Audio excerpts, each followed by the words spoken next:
A Tale of Two Cities by Charles Dickens. Book 1. Chapter 1. The Period. It was the best of times. It was the worst of times. It was the age of wisdom. It was the age of foolishness. It was the epoch of belief. It was the epoch of incredulity. It was the season of light. It was the season of darkness. It was the spring of hope. It was the winter of despair. We had everything before us. We had nothing before us. We were all going direct to heaven. We were all going direct the other way. In short, the period was so far like the present period that some of its noisiest authorities insisted on its being received, for good or for evil, in the superlative degree of comparison only. There was a king with a large jaw and a queen with a plain face on the throne of England. There was a king with a large jaw and a queen with a fair face on the throne of France. In both countries it was clearer than crystal to the lords of the state preserves of loaves and fishes that things in general were settled forever. It was the year of our Lord 1775. Spiritual revelations were conceded to England at that favoured period, as at this.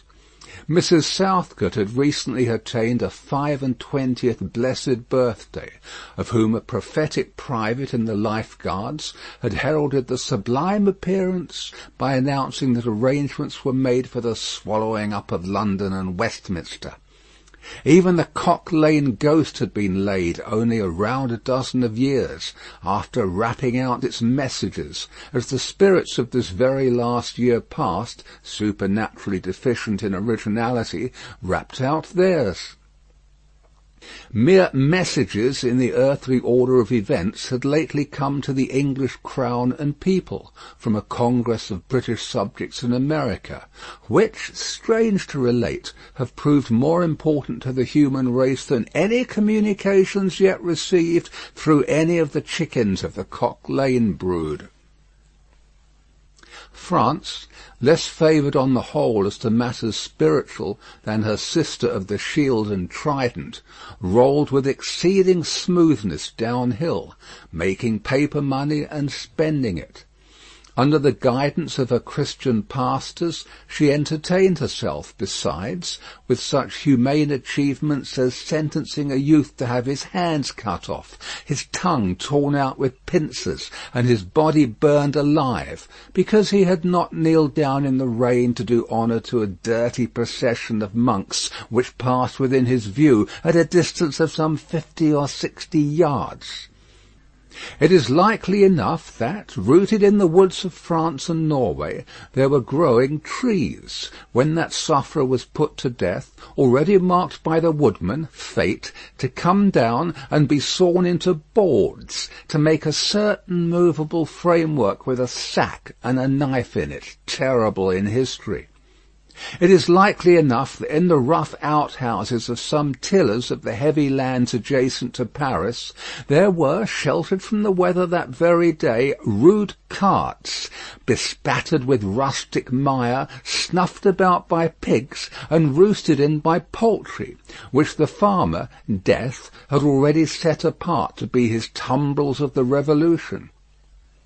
But that woodman and that farmer, though they work unceasingly, work silently, and no one heard them as they went about with muffled tread, the rather, forasmuch as to entertain any suspicion that they were awake was to be atheistical and traitorous.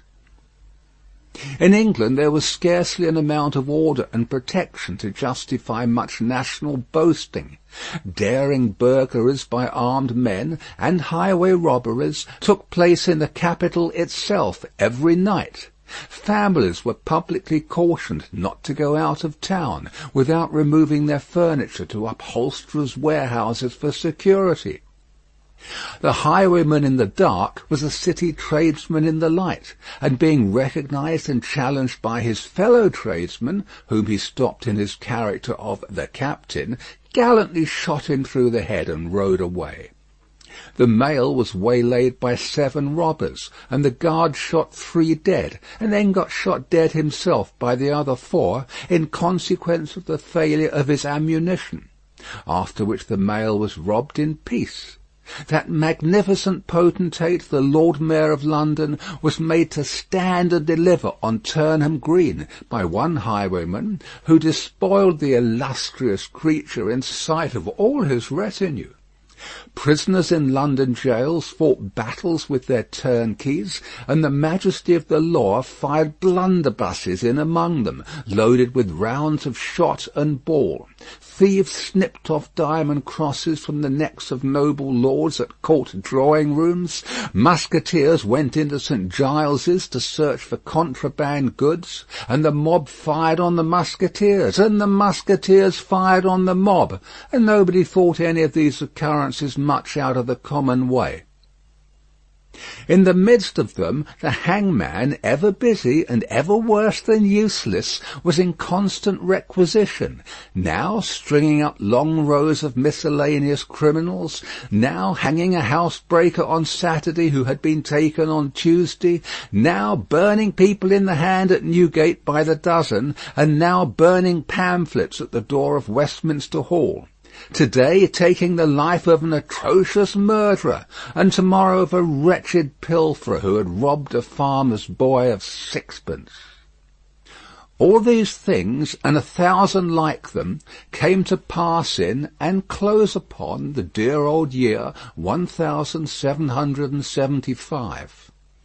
Environed by them, while the woodman and the farmer worked unheeded, those 2 of the large jaws, and those other 2 of the plain and the fair faces, trod with stir enough, and carried their divine rights with a high hand. Thus did the year 1775 conduct their greatnesses and myriads of small creatures, the creatures of this chronicle among the rest, along the roads that lay before them. End of Book 1, Chapter 1. Recording by Paul Adams, www.yawnguy.com.